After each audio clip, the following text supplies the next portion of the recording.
अस्सलाम वालेकुम। ਉਹ ਆਂਦੇ ਨੇ ਇਮਾਨਦਾਰੀ ਤੇ ਮਿਹਨਤ ਨਾਲ ਕੀਤੀ ਜਿਹੜੀ ਤੁਹਾਡੀ ਕਮਾਈ ਹੈ ਨਾ ਉਹ ਕਦੇ ਨਹੀਂ ਡੁੱਬਦੀ। ਜੇ ਕਿਤੇ ਕੋਈ ਵਾਧਾ ਘਾਟਾ ਹੋ ਵੀ ਜਾਏ ਤਾਂ ਤੁਹਾਡੇ ਕੋਲ ਵਾਪਸ ਲਾਜ਼ਮੀ ਆਉਂਦੀ ਹੈ। ਉਹ ਬੰਦਾ ਸੀ ਇੱਕ ਦੁਕਾਨਦਾਰ, ਉਹ ਨਾ ਉਹਦਾ ਕੰਮ ਨਹੀਂ ਸੀ ਚੱਲਦਾ। ਕੰਮ ਤਾਂ ਨਹੀਂ ਸੀ ਚੱਲਦਾ ਕਿ ਉਹ ਕਰਦਾ ਸੀ ਬੇਈਮਾਨੀ, ਤੋਲਣ ਦੇ ਵਿੱਚ ਵੀ ਵਾਧਾ ਘਾਟਾ ਕਰਨਾ ਤੇ ਵੈਸੇ ਵੀ ਚੀਜ਼ਾਂ 'ਚ ਮਿਲਾਵਟ ਕਰਨਾ। ਉਹ ਜਿਹੜਾ ਉਹਦੇ ਕੋਲ ਥੋੜ੍ਹਾ ਬਹੁਤਾ ਗਾਹਕ ਆਉਂਦਾ ਸੀ ਹੌਲੀ ਹੌਲੀ ਉਹ ਵੀ ਹਟ ਗਿਆ ਸਿਰਫ ਉਹਦੀ ਬੇਈਮਾਨੀ ਦੀ ਵਜ੍ਹਾ ਤੋਂ। ਉਹ ਬੜਾ ਪਰੇਸ਼ਾਨ ਹੋਵੇ ਕਰੇ ਕਿ ਮੇਰਾ ਕੰਮ ਨਹੀਂ ਚੱਲਦਾ ਹੈਗਾ। ਖੈਰ ਉਹਨੂੰ ਪਤਾ ਲੱਗਾ ਕਿ ਇੱਕ ਨਾ ਬਾਬਾ ਹੈ ਤੇ ਉਹ ਬਹਿੰਦਾ ਬੇਲਾ ਆਉਂਦੇ ਨੇ, ਜਿਹੜਾ ਦਰਿਆ ਦੇ ਵਿਚਕਾਰ ਇੱਕ ਹੁੰਦਾ ਨਾ ਟੀਲਾ ਜਿਹਾ, ਉੱਥੇ ਉਹਨੂੰ ਬੇਲਾ ਆਉਂਦੇ ਨੇ। ਉੱਥੇ ਬਾਬਾ ਹੁੰਦਾ ਤੇ ਉਹਦੇ ਕੋਲ ਜਾ। ਖੈਰ ਜੀ ਉਹ ਚਲਾ ਗਿਆ ਦਰਿਆ ਪਾਰ ਲੰਘ ਕੇ, ਉਹ ਬਾਬੇ ਕੋਲ ਚਲਾ ਗਿਆ। ਬਾਬਾ ਹਰੀ ਅੱਲਾ ਅੱਲਾ ਕਰਦੇ ਪਏ ਸਨ। ਉਹ ਜਾ ਕੇ ਚੁੱਪ ਕਰਕੇ ਕੋਲ ਬਹਿ ਗਿਆ ਵੀ ਬਾਬੇ ਦੀ ਜ਼ਰਾ ਵਿਹਲੇ ਹੁੰਦੇ ਨੇ ਤੇ ਫਿਰ ਮੈਂ ਗੱਲ ਸੁਣਾਉਣਾ। ਖੈਰ ਥੋੜ੍ਹੀ ਦੇਰ ਬਾਅਦ ਬਾਬਾ ਵਿਹਲਾ ਹੋਇਆ। ਬਾਬਾ ਮੁੜਿਆ ਆਉਂਦੇ ਵੱਲ ਤੇ ਉਹਨੂੰ ਵੇਖ ਕੇ ਆਂਦਾ, ਪੁੱਤਰ ਬੇਈਮਾਨੀ ਛੱਡ ਦੇ ਤੇ ਪੂਰਾ ਤੋਲਿਆ ਕਰ ਤੇ ਇਮਾਨਦਾਰ ਨਾਲ ਕਰਿਆ ਕਰ, ਤੇਰਾ ਕੰਮ ਚੱਲ ਪਏਗਾ। ਉਹ ਬੰਦਾ ਬੜਾ ਹੈਰਾਨ ਹੁੰਦਾ ਵੀ ਮੈਂ ਤਾਂ ਬਾਬੇ ਨੂੰ ਦੱਸਿਆ ਹੀ ਕੁਛ ਨਹੀਂ ਤੇ ਬਾਬੇ ਨੇ ਆਖੇ ਇਮਾਨਦਾਰ ਨੇ, ਇਹਨੂੰ ਕਿਵੇਂ ਪਤਾ ਲੱਗਾ ਕਿ ਮੈਂ ਬੇਈਮਾਨੀ ਕਰਨਾ। ਖੈਰ ਜੀ ਵਾਪਸ ਆ ਜਾਂਦਾ। ਵਾਪਸ ਆ ਕੇ ਸੋਚਦਾ ਕਰਦਾ ਯਾਰ ਕੰਮ ਤਾਂ ਅੱਗੇ ਨਹੀਂ ਚੱਲਿਆ। ਉਹ ਕੀ ਕਹਿੰਦੇ ਨੇ, ਅੰਨੇ ਤਾਂ ਹੋਏ ਰੱਜ ਕੇ ਸੌਂ ਤਾਂ ਲਈਏ, ਕੰਮ ਤਾਂ ਹੈ ਨਹੀਂ, ਚਲੋ ਇਮਾਨਦਾਰੀ ਨਾਲ ਹੀ। ਖੈਰ ਜੀ ਉਹਦੇ ਕੋਲ ਜਿਹੜਾ ਗਾਹਕ ਆਉਂਦਾ ਹੈ ਨਾ, ਉਹਨੂੰ ਆਉਂਦਾ ਗੱਲ ਯਾਰ ਤੂੰ ਆਪੇ ਹੀ ਤੋਲ ਲਾ। ਬੇਈਮਾਨੀ ਛੱਡ ਦਿੰਦਾ, ਮਿਲਾਵਟ ਕਰਨੀ ਵੀ ਛੱਡ ਦਿੰਦਾ। ਜਿਹੜਾ ਕੋਈ ਸੌਦਾ ਲੈਣ ਆਉਂਦਾ ਉਹਨੂੰ ਯਾਰ ਤੂੰ ਆਪੇ ਹੀ ਤੋਲ ਲਾ। ਉਹ ਗਾਹਕ ਨੇ ਜੇ ਕਿਤੇ ਥੋੜ੍ਹਾ ਬਹੁਤਾ ਵੱਧ ਪਾ ਲੈਣਾ ਨਾ ਤਾਂ ਉਹਨੇ ਯਾਰ ਕੋਈ ਨਹੀਂ ਖੈਰ ਪਾ ਲਾ। ਉਹ ਇਸ ਤਰ੍ਹਾਂ ਅੱਜ ਹੋਰ ਕੱਲ੍ਹ ਹੋਰ ਗਾਹਕ ਹੌਲੀ ਹੌਲੀ ਲੈਣਾ ਲੱਗਣੇ ਸ਼ੁਰੂ ਹੋ ਗਈਆਂ। ਉਹਦੇ ਕੋਲ ਇੰਨਾ ਕੰਮ ਚੱਲ ਗਿਆ ਕਿ ਉਹਨੇ ਕੋਈ ਸਾਲ ਬਾਅਦ ਜਿਹੜੇ ਨਾ ਆਪਦੇ ਵੱਟੇ ਉਹ ਸੋਨੇ ਦੇ ਲੈ ਲੈ ਤੇ ਆਸੇ ਪਾਸੇ ਦੂਰ ਦੂਰ ਜਿਹੜੀ ਹੈ ਨਾ ਉਹਦੀ ਮਸ਼ਹੂਰੀ ਹੋ ਗਈ। ਫਲਾਣਾ ਜਿਹੜਾ ਤਾਜਰ ਹੈ, ਫਲਾਣਾ ਦੁਕਾਨਦਾਰ ਹੈ ਨਾ, ਉਹ ਬੜਾ ਇਮਾਨਦਾਰ ਹੈ ਤੇ ਸ਼ਾਇਦ ਵੀ ਉਹਦੇ ਕੋਲ ਇੱਕ ਨੰਬਰ ਹੈ ਤੇ ਉਹ ਬੇਈਮਾਨੀ ਨਹੀਂ ਕਰਦਾ। ਲੈਣਾ ਲੱਗ ਗਈਆਂ। ਖੈਰ ਜਦੋਂ ਲੈਣਾ ਲੱਗ ਗਈਆਂ ਨਾ, ਉਹਨੇ ਸੋਨੇ ਦੇ ਵੱਟੇ ਫੜੇ। ਉਹਨੇ ਕਿਹਾ ਮੈਂ ਬਾਬੇ ਰਾਂ ਤਾਂ ਵਿਖਾ ਕੇ ਆਵਾਂ ਵੀ ਮੈਂ ਤਾਂ ਇੰਨੀ ਤਰੱਕੀ ਕਰ ਲਈ ਹੈ ਜਾਂ ਇੰਨੀ ਕੰਮ 'ਚ ਬਰਕਤ ਪੈ ਗਈ ਹੈ। ਖੈਰ ਉਹਨੇ ਸੋਨੇ ਦੇ ਵੱਟੇ ਲੈ ਕੇ ਤੇ ਉਹ ਚਲਾ ਗਿਆ ਬਾਬੇ ਰਾਂ ਕੋਲ। ਉਹਨਾਂ ਜਾ ਕੇ ਵਿਖਾਉਂਦਾ, ਬਾਬਾ ਜੀ ਆ ਵੇਖੋ ਤੁਸੀਂ ਮੈਨੂੰ ਕਿਹਾ ਸੀ ਇਮਾਨਦਾਰੀ ਨਾਲ ਤੇ ਮੈਂ ਇਮਾਨਦਾਰੀ ਨਾਲ ਕੰਮ ਕੀਤਾ, ਪੂਰਾ ਤੋਲਿਆ, ਮਿਲਾਵਟ ਨਹੀਂ ਕੀਤੀ ਕਿਸੇ ਸੌਦੇ ਦੇ ਵਿੱਚ ਤੇ ਅੱਜ ਮੈਂ ਜਿਹੜਾ ਸੋਨੇ ਦੇ ਵੱਟੇ ਲੈ ਲੈਣੇ ਤੇ ਮੈਂ ਬੜਾ ਪੈਸਾ ਹੋ ਗਿਆ। ਉਹ ਬਾਬੇ ਹੀ ਕਰਦੇ ਨੇ, ਵੱਟੇ ਵੇਂਦੇ ਨੇ, ਪਰ ਵੱਟੇ ਵੇਖ ਕੇ ਤੂੰ ਕਹਿੰਦਾ ਪੁੱਤਰ ਹੁਣ ਜੇ ਤੂੰ ਜਾਣਾ ਨਾ ਪਿੱਛਾ ਤੇ ਦਰਿਆ 'ਚ ਲੰਘਣਾ, ਇਹ ਵੱਟੇ ਦਰਿਆ 'ਚ ਸੁੱਟ ਜਾਣੇ ਨੇ।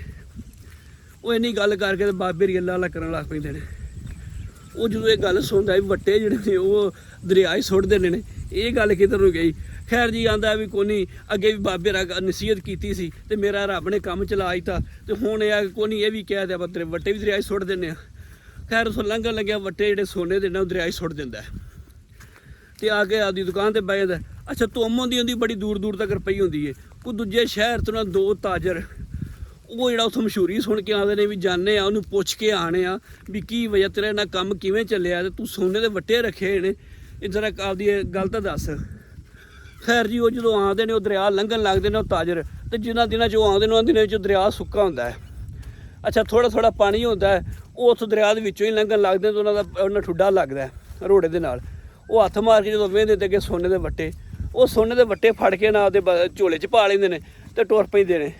ਇੱਥੇ ਹੀ ਦੁਕਾਨਦਾਰ ਕੋਲ ਆਉਂਦੇ ਨੇ, ਉਹ ਸਲਾਮ ਦੁਆ ਲੈਂਦੇ ਨੇ, ਉਹ ਚਾਹ ਪਾਣੀ ਪਿਆਉਂਦਾ ਤੇ ਉਹਨੂੰ ਪੁੱਛਦੇ ਨੇ ਵੀ ਯਾਰ ਤੂੰ ਇਹਨੇ ਕਿਵੇਂ ਜਿਹੜਾ ਇੰਨਾ ਕੰਮ ਚਲਾਇਆ।